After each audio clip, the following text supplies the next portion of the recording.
Ang solar energy, isang halimbawa ng renewable energy na malawakan ng ginagamit sa kasalukuyan.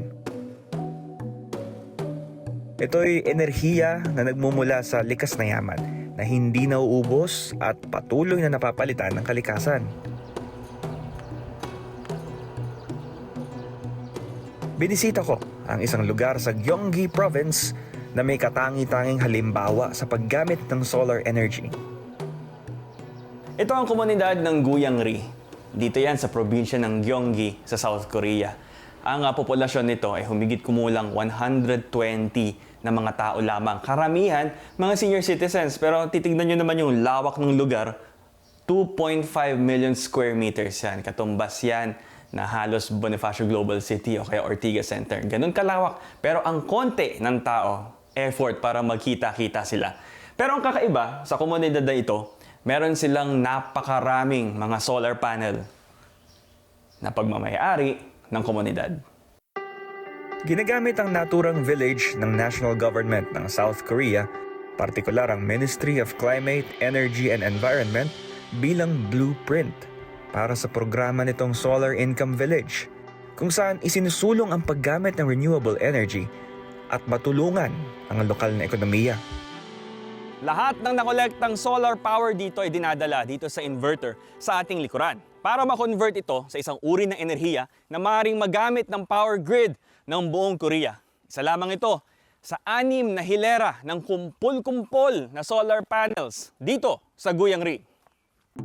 Sa madaling salita, kumikita ang Guyangri Village sa pagbebenta ng mga kuryenteng nagagawa mula sa kanilang Community Solar Power Cooperative sa pamamagitan ng grid ng Korea Electric Power Corporation.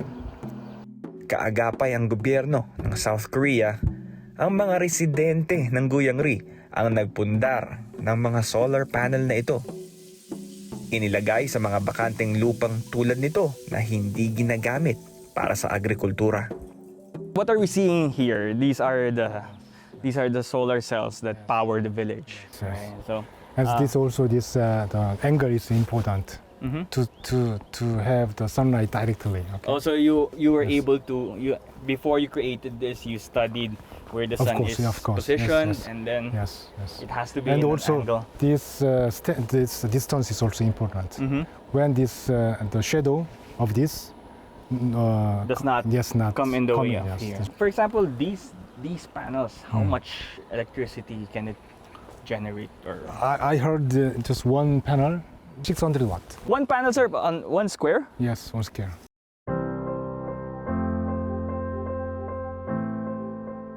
Wala namang kakaiba sa teknolohiyang gamit nila para mangalap ng solar energy. Photovoltaic cells din ang gamit nila at meron na rin ito sa Pilipinas. Pero ayon kay Jung Hun Yang, ang team manager mula Korea Energy Agency, naging prototype ang Guyangri dahil ang kinikita ng rural village na ito sa mga solar panel napupunta sa isang community fund at nagagamit para sa kapakanan ng lahat. And as for the Guyangri village, the village that we are here right now, it is the first case in point where 100% of the residents have actually participated in the project. And a lot of interest has been shown to this project nationwide. So our goal this year is to designate 700 villages that will be initiating this project. Ang partisipasyon ng mga residente hindi raw ganito noong una dahil marami raw ang tumutol sa proyekto.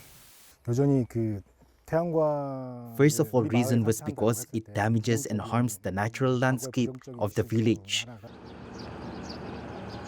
Paano nga ba ginagamit ng Guyangri ang community fund mula sa solar energy?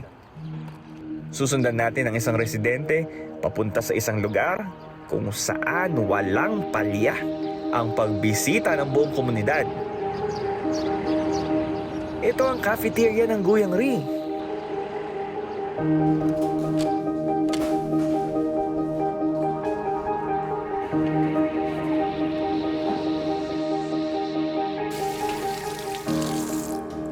We're joined by our interpreter, Minji. Hello. And she'll introduce me to the cafeteria. Okay? So over here we have the head chef as well as the residents of the village who assist us in making all this possible in the restaurant. Dito sa cafeteria ng Guyang Ri, libre ang pagkain. 네, 안녕하세요. When you cook food, usually for how many people?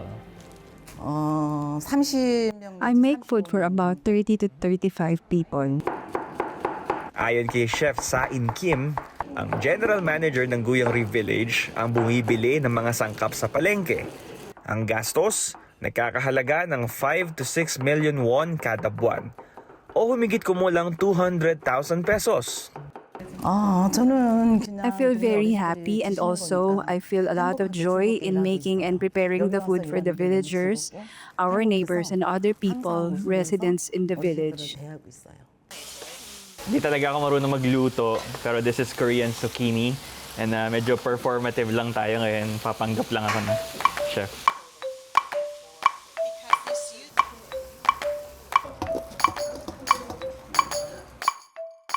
Ay, 먹겠습니다. 10시인가?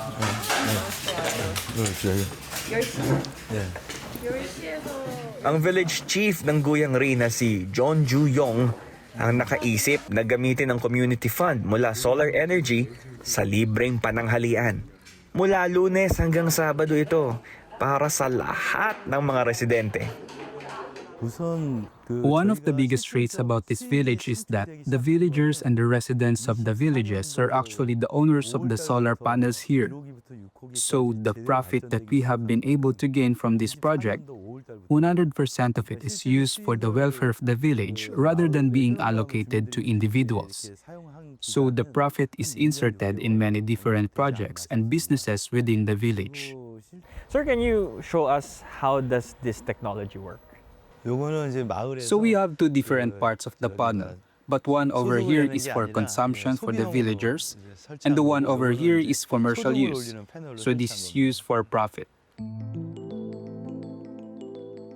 Dito sa pamayanan ng Guyang Ri, February 2022 sila nagsimula dito sa Sunlight Income Village. May 2024 sila nagsimula ang kumita at mula noon, 10 million won yung kanilang estimate na kinikita ng komunidad kada buwan. Nabawas na dyan yung expenses. Ito'y katumbas ng humigit kumulang 410,000 pesos monthly. Ang community fund ng Guyang Ri ipinagkakatiwala nila sa kanilang general manager na sinesweldohan nila.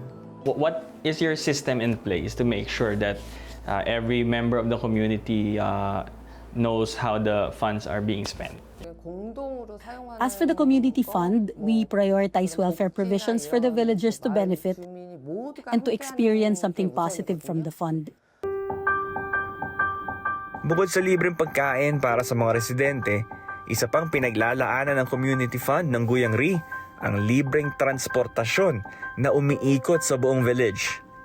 Happy Bus, kung tawagin nila ito. So Minji, what do we have here? What does this say? So this literally means Guyang Ri. This is the place here? Yes, this is the name of the village. And 행복 버스. So this means happy and this is bus. So it's Guyang Ri Happy Bus. Oh.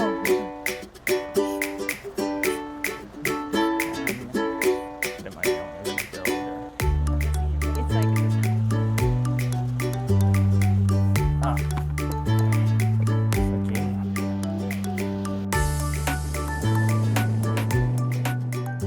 So sakay tayo ngayon ng tinatawag nila na Happy Bus.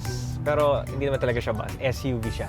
Pero ang maganda rito, ito mismong sasakyan ay binili nung community fund na na-generate nung Sunlight Income Village. At pati operation ito yung ginagamit para magkaroon ng transportation. Yung karamihan ng mga residente na mostly senior citizens.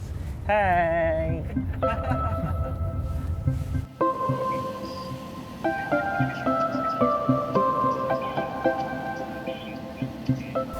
For someone like you with problem with your knees, how helpful is this bus? Yes, it is helpful for me because I use this bus to go to the hospital. I also use this bus when I want to go sightseeing or when I want to go out and eat.